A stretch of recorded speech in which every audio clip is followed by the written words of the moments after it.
గత నెల Araku AP TWR స్కూల్లో విద్యార్థి ప్రవీణ్ కుమార్ వైస్ ప్రిన్సిపల్ దాడి వలన మరణించిన విషయం జరిగి నెల రోజులైంది.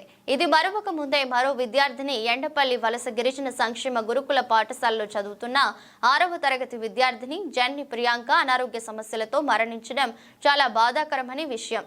ప్రియాంక తండ్రి మోహన్ చెప్తున్నట్టు పాఠశాల సిబ్బంది నిర్లక్ష్యంతోనే మా పాప మరణించిందని చెప్పారు.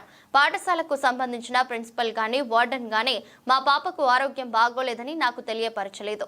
నేను వారం రోజుల కిందట మా పాపకి చూడ్డానికి వెళ్తే బాగోలేదని తెలిసిందే. నేను ఆసుపత్రికి తీసుకుని వెళ్లి రక్త పరీక్షలు చేసి మరలా స్కూల్కి తీసుకువెళ్లాను. ప్రిన్సిపల్, క్లాస్ టీచర్, వార్డెన్ కి ఇంటికి తీసుకుని వెళ్తానని ఎన్ని మార్లు చెప్పినా పంపలేదు అని తండ్రి మోహన్ చెప్పారు. ఇప్పుడున్న కూటమి ప్రభుత్వమైన హెల్త్ వాలంటీర్లను నియమించి ఇలాంటి సంఘటనలు పునరావృతం కాకుండా విద్యార్థులు బాగోగులు చూస్తారని ఉన్నతాధికారులు దీన్ని దృష్టిలో పెట్టుకుని విద్యార్థులకు సరైన వసతి సౌకర్యం అందిస్తారని కోరారు.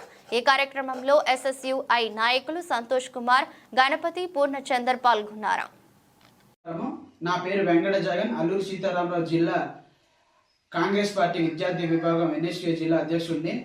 గత నెల ఏపీఆర్ పాఠశాలలో చదువుతున్న బొడ్నాయక్ ప్రవీణ్ కుమార్ అనే విద్యార్థి వైస్ ప్రిన్సిపల్ దాడి చేత మరణించడం జరిగింది. అది మరొక ముందే మరో విషయము, ఎండపల్లి గురుకుల పాఠశాలలో చదువుతున్న 6వ తరగతి చదువుతున్న విద్యార్థి జన్ని ప్రియాంక అనారోగ్య సమస్యలతో బాధపడుతూ చనిపోవడం చాలా విషాదకరమైన విషయము.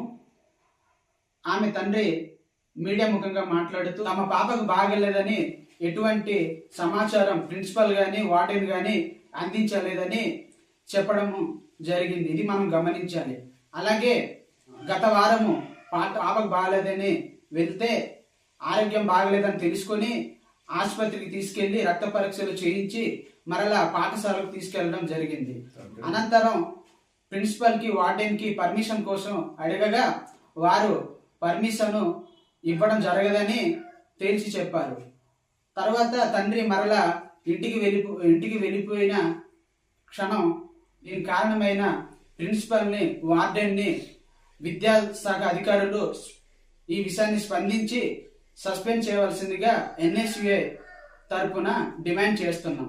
అలాగే గత వైసీపీ ప్రభుత్వం హెల్త్ వాలంటీర్ని పూర్తిగా నిర్వీర్యం చేయడం జరిగింది.